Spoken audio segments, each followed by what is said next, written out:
శివనామస్మరణం సర్వపాపహరణం. ఒకానొక కాలంలో కౌశికుడు అనే ధనవంతుడు ఉండేవాడు. ధనమైతే సంపాదించాడు, కానీ జీవితంలో ఒక్కసారి కూడా ఏ పుణ్యకార్యమూ ఆచరించలేదు. అందరిలాగే వృద్ధాప్యంతో చనిపోయాడు. ఆ ధనవంతుడు చనిపోగానే అతని ప్రాణాలు తీసుకొని పోవడానికి యమకింకర్లు వచ్చారు. అదే సమయంలో అక్కడికి శివదూతలు వచ్చి, వీడిని మేము కైలాసానికి తీసుకుపోతున్నాము, మీరు మరలిపోండి అని చెప్పారు. బతికి ఉన్నంతకాలం ఏ మంచి పని చెయ్యని వాడికి కైలాస ప్రాప్తి తగదు. వీడి ప్రాణాలు మేమే నరకానికి తీసుకుపోతాము అని యమభటులు వారించారు. యమగణాలకు శివగణాలకు మధ్య ఘర్షణ చెలరేగింది. శివదూతలు యమదూతలను తీవ్రంగా గాయపరిచారు. బాగా దెబ్బలు తిన్న యమభటులు యముని వద్దకు వచ్చి మొరపెట్టుకున్నారు. తక్షణమే యమధర్మరాజు కోపంతో శివలోకానికి వెళ్లి శివగణాలకు నాయకుడైన మహాకాలుణ్ణి కలుసుకుని న్యాయం అడిగాడు.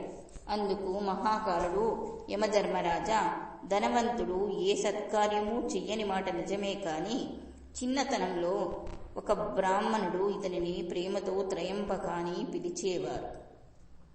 సాటిలేని శివనామమైన త్రయంబక అని అతడు పిలువబడినందున అతడు పునీతుడైనాడు, పుణ్యగతులకు అర్హత సంపాదించాడు. అందువలన అతనిని యమలోకానికి పంపలేము అని తీవ్రంగా సమాధానం చెప్పాడు మహాకాలుడు. ఒక్క పాపాత్ముని ఒక దైవం పేరు పెట్టి పిలిచినంత మాత్రాన వాడు సద్గతులకు అర్హుడు అయిపోతాడా? ఇదెక్కడి న్యాయం? నేను పరమశివుడిని అడుగుతాను అని మహేశ్వరుని చూడబోయాడు. ఈ చర్య మహాకాలునికి తీవ్రమైన ఆగ్రహం తెప్పించింది. కోపంతో, నేను చెప్పినా వినకుండా నువ్వు శివుణ్ణి కలవగలవా అని యమధర్మరాజు గుండెల మీద గదతో బలంగా కొట్టాడు. అంతే, యముడు మూర్ఛపోయాడు. కొంతసేపటికి స్పృహ కలిగిన యముడు ఆ వైపుగా వస్తున్న బ్రహ్మదేవుణ్ణి చూసి, బ్రహ్మదేవ, నా దుస్థితి చూశారు కదా, ఏమిటి తరుణోపాయం సెలవివ్వండి అని వ్యాకులపడ్డాడు.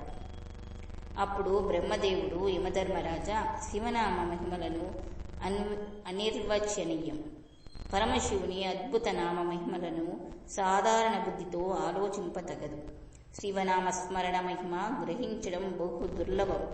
అందువలన మహాకాలునితో ఘర్షణ మాని వెనుదిరిగిపోవడమే శోభస్కరం అని ఉపదేశించాడు.